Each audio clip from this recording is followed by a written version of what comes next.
There is a question that used to pass between the old charcoal men of the Appalachian ridges, asked whenever a stranger appeared at the edge of a cold forge site and began to move stones rather than walk away.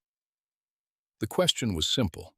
It was, what does she hear that we do not? It was not asked with admiration, not at first. It was asked the way you ask about a person who kneels in an empty field and presses one ear to the frozen ground. It was asked with the particular unease of people who are very certain, and suddenly, briefly, not. Maren Voss was 31 years old in the autumn she bought the 52 Wethers. She paid $26 total, which worked out to 50 cents a head, which was the going price for animals so thin their ribs made ladder shadows on their sides when the afternoon light hit them sideways. The man who sold them told her she was welcome to try. He said it the way you say something when you believe the trying will amount to nothing. She loaded them into the second-hand trailer in 3 pulls and drove them up the switchback road to the ridge property she had inherited 8 months before from her great-aunt Delsa. And she unloaded them into a stone-fenced upper pasture and stood a moment watching them find the grass. The property was 112 acres of second-growth hardwood forest, abandoned pasture, and what the county records called an unimproved seasonal watercourse. There was a house that needed a roof on the east wing, a barn with a sound frame but a rotten floor, and a chain of low stone formations running diagonally across the upper slope that most visitors, when they came, took for a collapsed wall or an old field division or simple geological accident. Maren had looked at those stones for 8 months before she touched them. She had read the thing that told her what they were, and then she had gone back and read it again. Then she had begun. The thing she read was a composition book, its cover water-stained to a brown that matched the bark of the hickory trees surrounding the house. Delsa had left it inside a metal document box under the hearthstone, beneath a flat piece of flagging that Maren had only lifted because the floor plan in the estate papers showed a crawl access that did not match the visible joists. Inside the box were 3 items: a deed, a letter, and the composition book. The deed was expected. The letter was from Delsa to Maren, specifically, written some years before Delsa's death, and it said only this: the book is the instruction. The rest of it is distraction. Start at the drawings and read backward. The composition book had belonged to Delsa's grandfather, a man named Albrecht Voss, who had come to this ridge in the 1890s with a German apprenticeship in iron charcoaling behind him, and a plan he never fully explained to his neighbors. He had built something on the upper slope. He had written down how he built it and why in a small, slanted hand, with detailed elevation drawings done in graphite, precise enough that the measurements were still legible 100 years on. What Maren heard that the others did not was the logic of a system. The stone formations on the upper slope were not collapse and were not accident.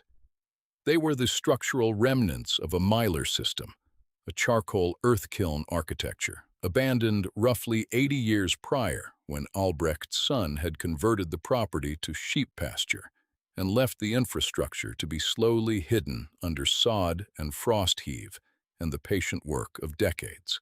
The arched stone channels Albrecht had built to manage airflow and heat were still structurally sound in most of their length. The central burn platform, a leveled stone circle some 16 feet across, was buried under 18 inches of accumulated organic matter, but intact beneath.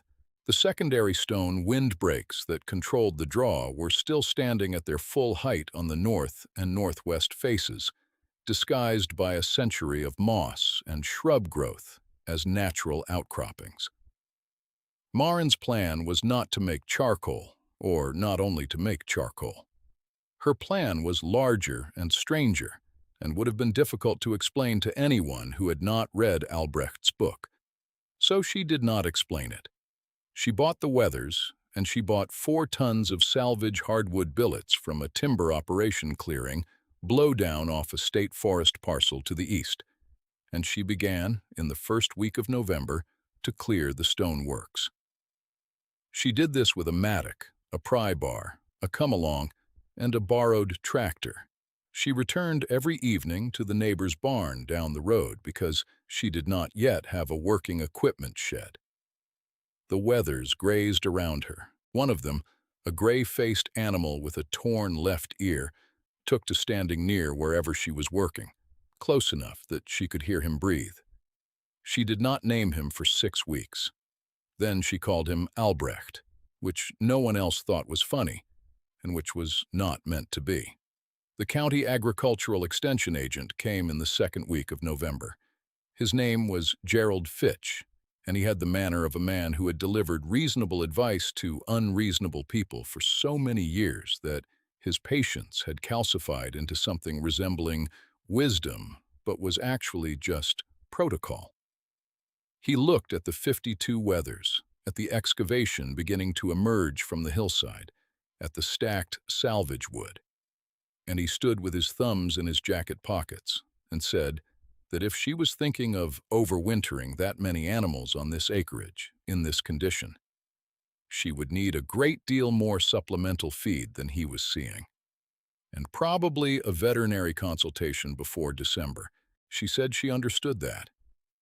He said the upper pasture's soil tests from the last assessment showed a magnesium deficiency that would suppress forage quality heading into winter.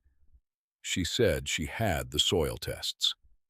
He looked at the stones emerging from the slope. He said he wasn't sure what she was doing up there, but that the frost line on this ridge ran deep, and working disturbed ground in November had a way of creating drainage problems that lasted for years. She said the drainage was the point. He looked at her for a moment. He said, well, he said that if she needed any resources, the extension office had them. He drove down the switchback road. She went back to the mattock.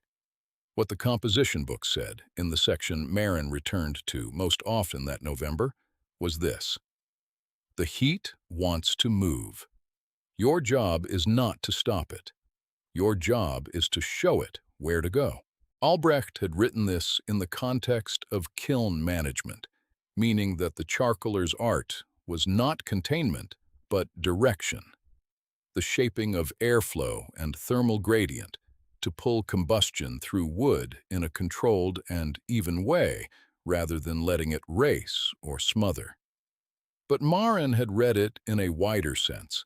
She had read it as an instruction for the whole system she was rebuilding, which was not a charcoal operation in the historic sense, but something she was adapting from Albrecht's drawings toward a different end, one that used the same thermal logic for a different product.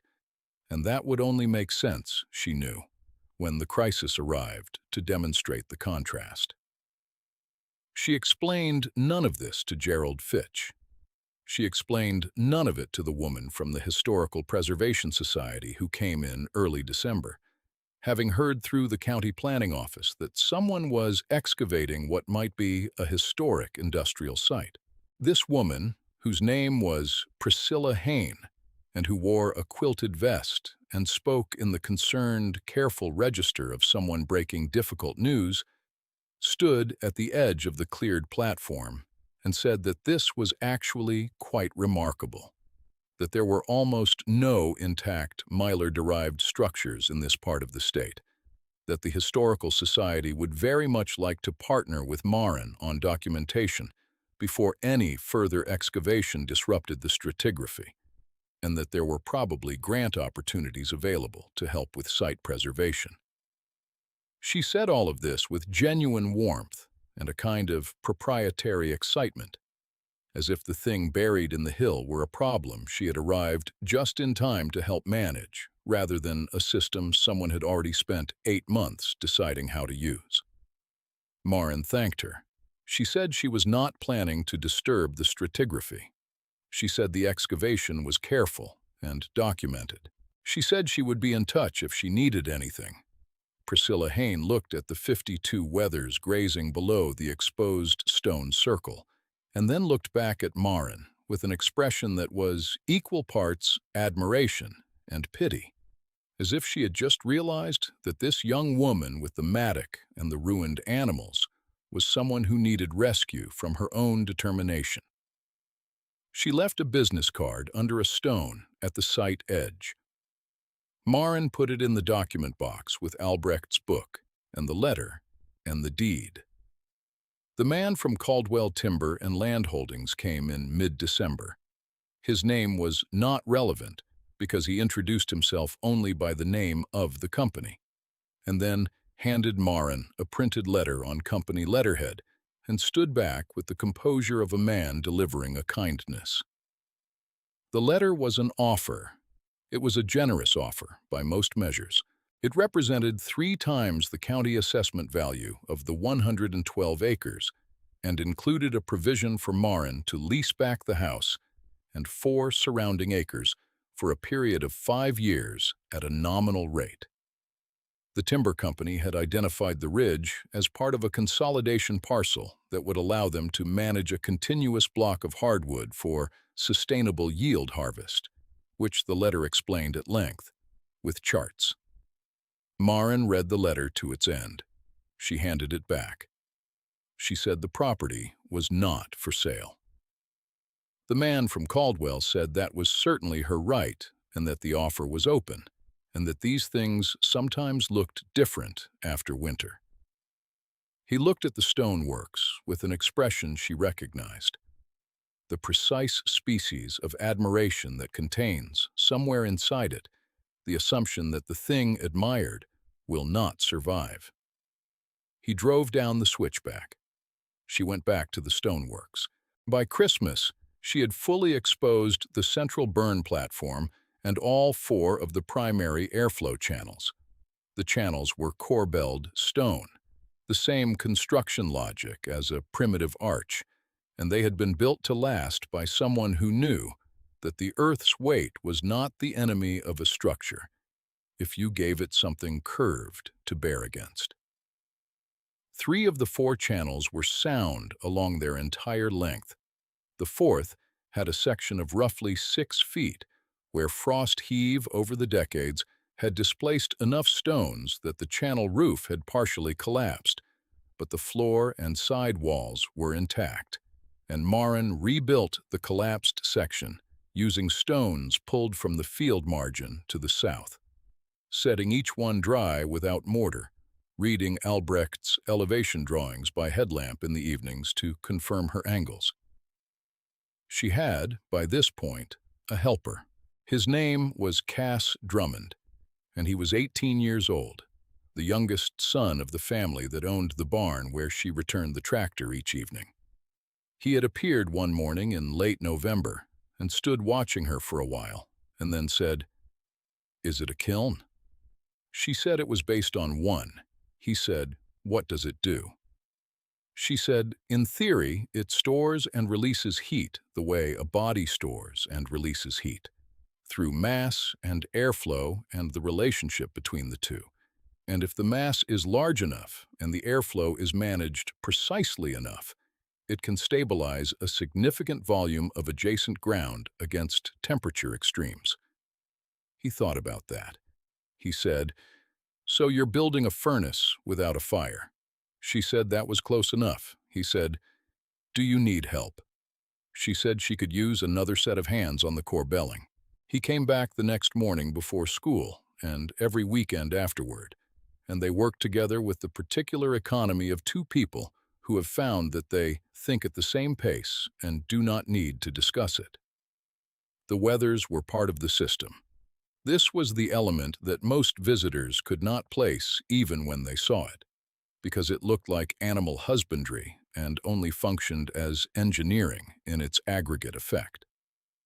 Marin had read in Albrecht's book, in a section tucked between a drawing of the secondary windbreaks and a materials list for the channel construction.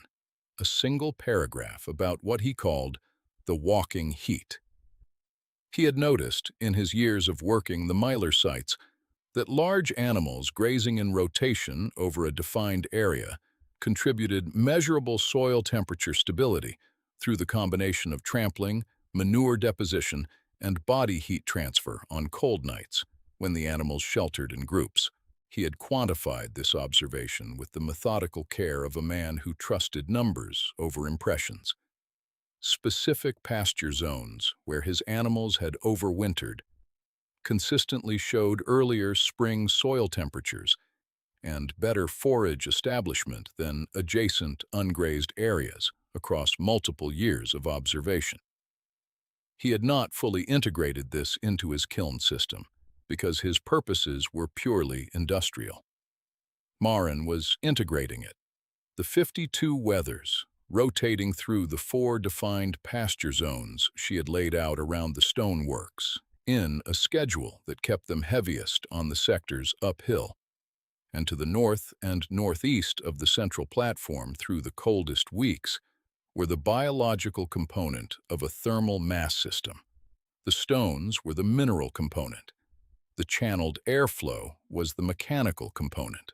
Together, if the calculations in the margin of Albrecht's book and Marin's own extensions of those calculations were correct, the system would produce and retain enough ground-level heat differential to do something that had not been done on this ridge, in any deliberate way, for 80 years. It would keep a substantial section of the upper slope frost-free through the worst weeks of winter. Not warm, not subtropical, not protected from everything the season could deliver, but measurably, significantly above the frost line at ground level, in a zone extending roughly 40 feet in radius from the central platform, sustained by the stone mass that had spent a summer and fall absorbing solar heat and releasing it slowly, sustained by the channeled airflow that moved warmth from the mass through the buried corridors to the surrounding soil, sustained by the animals whose bodies added the margin that kept the system in its operating range on the coldest nights. And in that zone, Marin had planted things. She had put in the ground in September and October before the first hard frost, a test planting of high-value specialty crops that had no business being in the ground on an Appalachian ridge in winter. A half-acre of overwintering garlic of 4 heritage varieties, sourced from a seed library 3 states east, a bed of saffron corms tucked along the south face of the central platform, and, most improbably, a run of young fig trees, a cold, hardy variety that could survive brief temperature dips but would die if the ground froze around their root zone for more than a few consecutive weeks. The fig trees were the test. If the system worked as the calculations suggested, the fig trees would live. If it did not, they would die. And Marin would know it by February and could spend the spring adjusting before committing the full planting she intended for the following year. Gerald Fitch did not know about the planting. Priscilla Hayne did not know about the planting. The man from Caldwell Timber did not know about it. Cass Drummond knew, because he had helped set the corms and the garlic sets, and had dug the holes for the fig trees, while Marin read distances off the elevation drawing to ensure they fell within the calculated zone boundary. He had not said whether he thought it would work. He had simply measured and dug. She had noted in the margin of the composition book, next to Albrecht's walking heat paragraph, in her own, smaller hand. Trial year, first planting, 47 garlic sets per variety by 4 varieties, equals 188 sets, 60 saffron corms, 11 fig trees. Below that, she had written the single phrase that had been in her head since the day she first read the book through. The stone remembers what the season forgets. It was not a borrowed line. It was hers. She wrote it, closed the book, and went back out to check on Albrecht the Wether, who was standing again near the central platform with his torn ear turned toward the north like an instrument. January came with its usual announcement on this ridge, which was a silence that deepened by degree until even the wind had a muffled quality, as if the cold had put a hand over its mouth. The overnight temperatures dropped to 7 degrees Fahrenheit in the second week of January, held there for 3 nights, and then dropped further to 2 degrees on the fourth night. Gerald Fitch sent a form letter to all the agricultural properties in his district, advising on livestock cold stress protocols and supplemental feed strategies. Maren had the letter on the table one morning, and Cass read it while she checked the animals. He left it where it was. She did not discuss it. The Wethers were in good shape. They had come in at 50 cents a head because they were starving, and starving was a temporary condition for animals on adequate forage, which this pasture, with its magnesium-deficient soil treated by Maren through targeted mineral supplementation beginning in September, had become adequate to provide. They had gained weight steadily since October. By January, they were unrecognizable as the ladder-ribbed animals she had loaded into the trailer. Albrecht, the Wether in particular, had a quality of settled solidity that Cass had remarked on once, briefly by saying he looked like he intended to stay. She had said, "He does." In February, the neighbor to the east of the ridge, a man named Hollis Pruitt, who ran a commercial vegetable operation of some 40 acres in the valley below, had a catastrophic cold event in his unheated hoop houses. The temperature on his valley floor dropped to -4 on a February night that also brought 20 miles of sustained wind, which defeated the thermal retention of the low-cost hoop structures he had installed the previous year and destroyed most of a winter spinach and kale crop he had pre-sold to 2 restaurant groups in the city an hour south.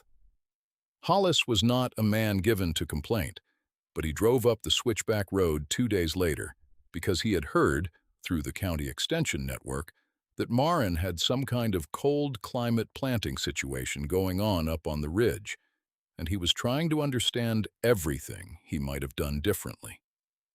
He arrived to find Maren and Cass examining the garlic beds, which were green. He stood at the top of the switchback for a moment, looking at the green rows, and at the stone works, and at the 52 Wethers moving through the upper pasture, and at the fig trees, which were alive. He walked over. He said, "How?" She showed him the composition book.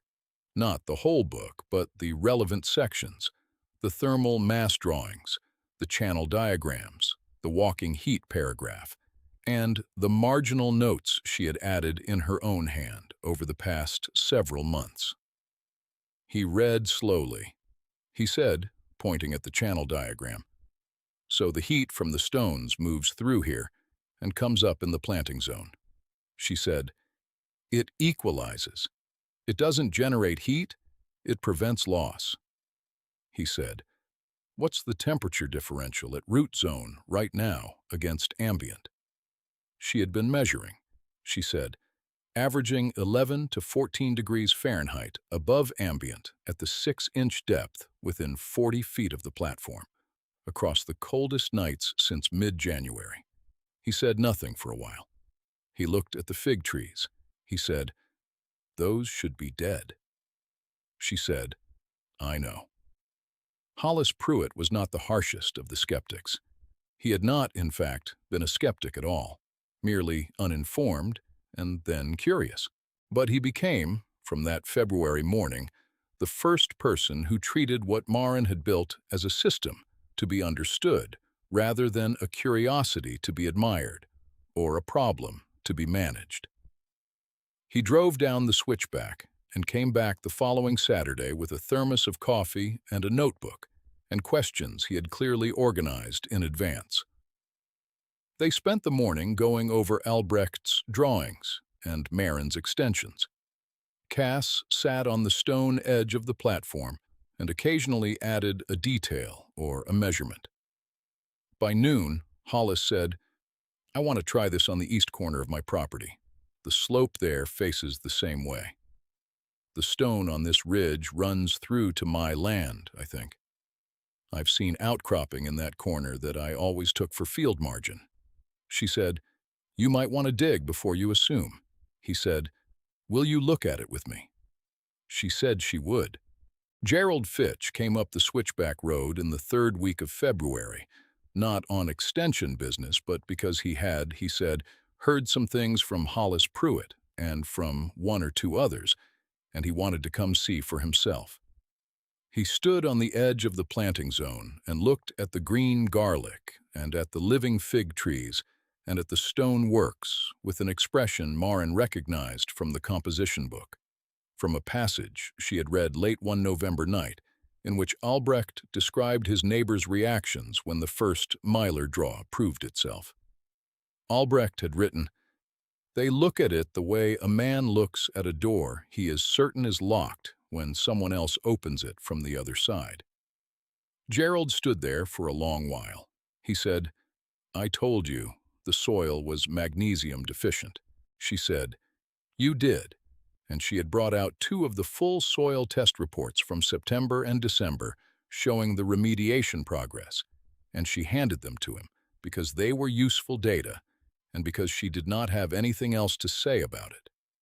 He read them. He said, "You did all this winter." She said, "Most of the system was in place by January," he said, and it cost him something visible in the set of his jaw and the way he did not quite meet her eyes. "I owe you an apology." She said she did not need one. She said, "The extension soil data was accurate, and it was helpful." He looked at that for a moment. He said, "What do you need?" She said, "I need the thermal mass calculation framework that I've developed from the historic drawings to get in front of someone who can validate the methodology, because I want to scale this to a teaching document that other properties on this type of ridge geology can actually use." He wrote that down. The Caldwell Timber and Land Holdings man did not come back up the switchback. The company did not need to.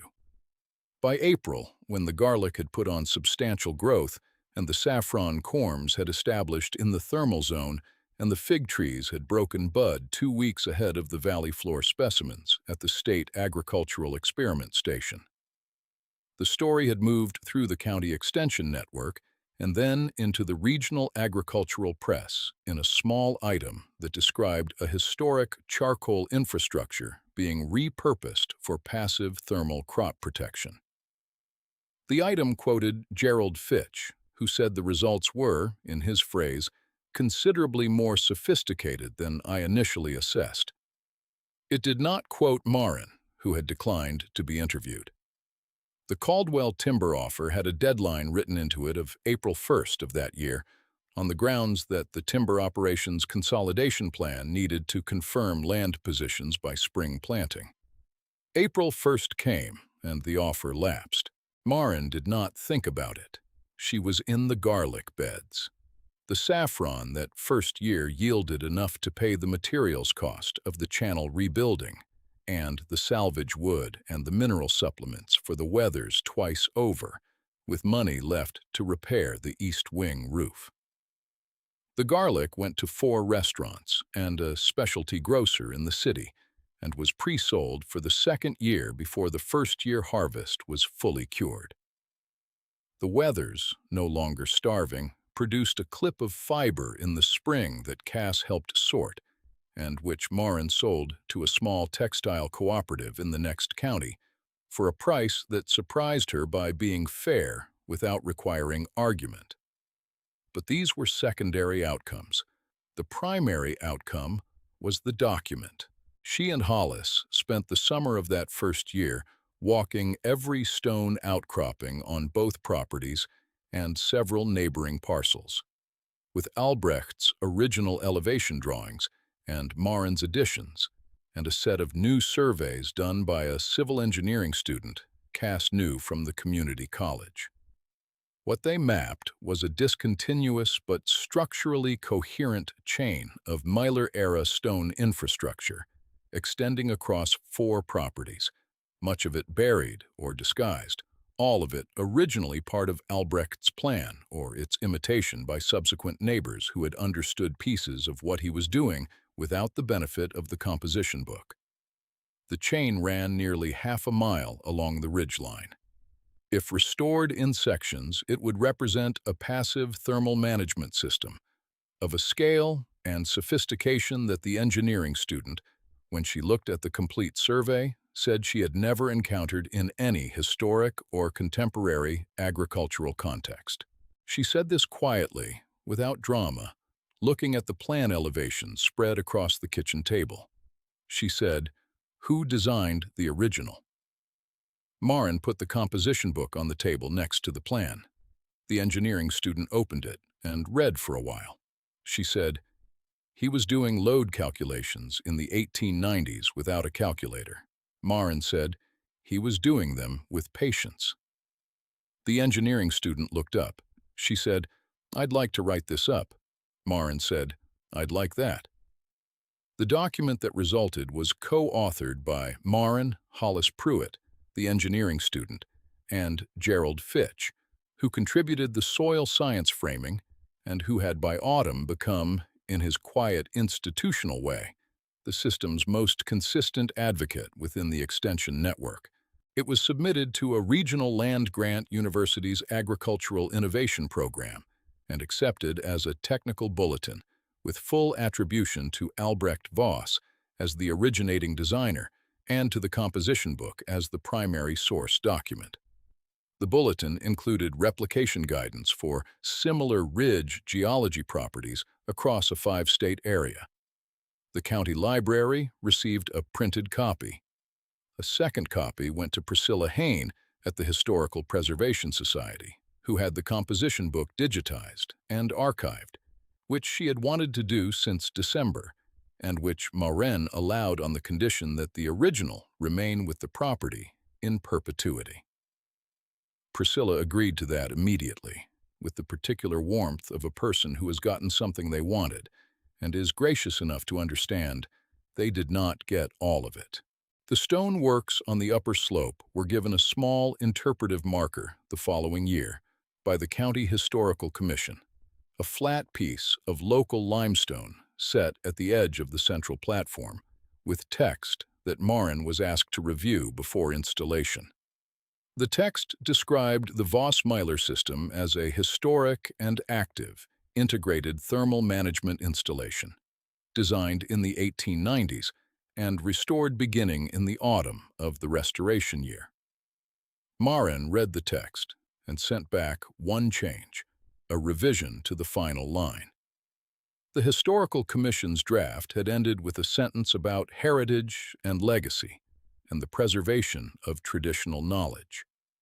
Marin's revision removed all of that and replaced it with a single sentence in plain language. The installed stone reads, at its base, in letters cut shallow and clear, "The stone remembers what the season forgets." Cass Drummond is 26 now. He manages the upper pasture rotation and the thermal zone maintenance and a seedling propagation program that supplies overwintering starts to 11 other properties on the ridge system, most of them running some version of the restored infrastructure, adapted in each case to the specific geology and aspect of that particular slope. He has read the composition book enough times that he no longer needs it open to cite the channel measurements. He is teaching the engineering calculations to his younger sister, who is 12, and who already knows, from watching him, that the best questions are the ones that sound simple. She asked him last October, standing at the edge of the central platform with Marin nearby, raking out a channel, why the stones were warm when the air was cold. He said, "Because they remember." She thought about that. She said, "Remember what?" He said, "Last summer." She looked at the stones for a while. Then she nodded and accepted this the way children accept true things, completely and without further ceremony. Albrecht the Wether died in the 4th year, in January, which is when old Wethers tend to go. He was found in the morning, lying in the thermal zone near the central platform, on the south side where the channel output was warmest, with his torn ear turned toward the ridgeline, as if he were still listening. Marin buried him there, in the zone, inside the perimeter of the original stoneworks, under the calculated root depth of the thermal mass, where the ground does not freeze. She did not mark the spot with anything. She did not need to. She knows where he is. The stone knows. The season can try.